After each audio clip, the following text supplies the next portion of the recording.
I have been meaning to speak with you. I still can't believe we escaped the Ashwinders. You may not realize it, but you are the talk of the school since you saved me that day. I wonder how everyone knows about it. I told my mother in the hope that she would be more forgiving of what I have been up to if it came from me. She likely told other professors, and news travels quickly.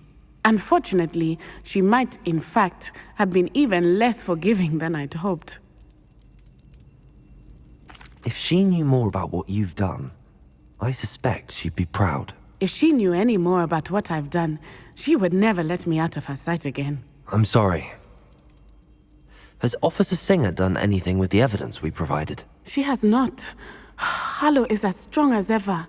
Someone needs to stop him, whether it is us or Officer Singer. If someone had stopped the monsters like him in Matabeleland, my father would be alive today. What exactly happened to your father? It was a beautiful day.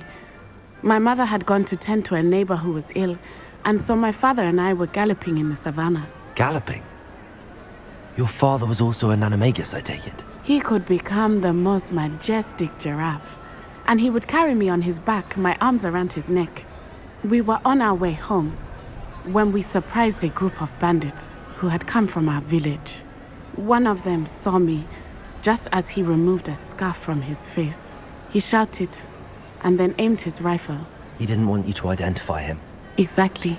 In an instant, my father bowed his neck to protect me and was hit. As he fell, my father changed back into his human form. When the bandits saw this, they turned and ran in fear. Magic terrified them, and then he was gone. And it was all my fault. Your fault? How so? He died protecting me.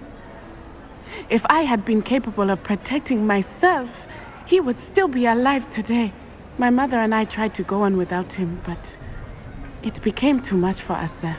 A few years later, we left to come to Scotland. Do you think your father would approve of the things we've been doing?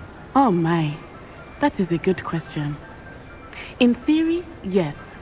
Although he would worry as my mother does. But I think he, of all people, would understand my persistence. My father never shied away from a fight for good, no matter how ruthless the foe. And I think he would have enjoyed knowing that I had a compatriot like you. What does your mother think about all of this? Well, as you saw, she worries a great deal.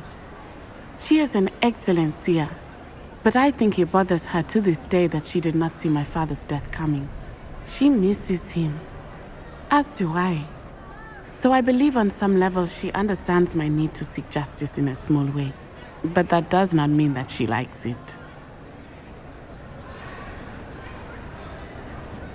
Do you think taking down the Ashwinders will avenge your father's death? No. Vengeance is not what drives me. My father would not want that. He and my mother raised me to believe that it is a privilege to be able to fight for those who cannot. I know there is risk involved, but I feel it is worth it. I am glad you seem to think so too. I'm sorry, Natty. I can't imagine what you've been through. Your father sounds exceptional. He was. Truly extraordinary. And thank you for your kind words. We all have our burdens.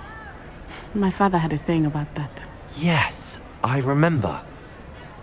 Rain does not fall on one roof alone. Exactly. Soon you and I will put an end to the Ashwinders, beginning with Harlow.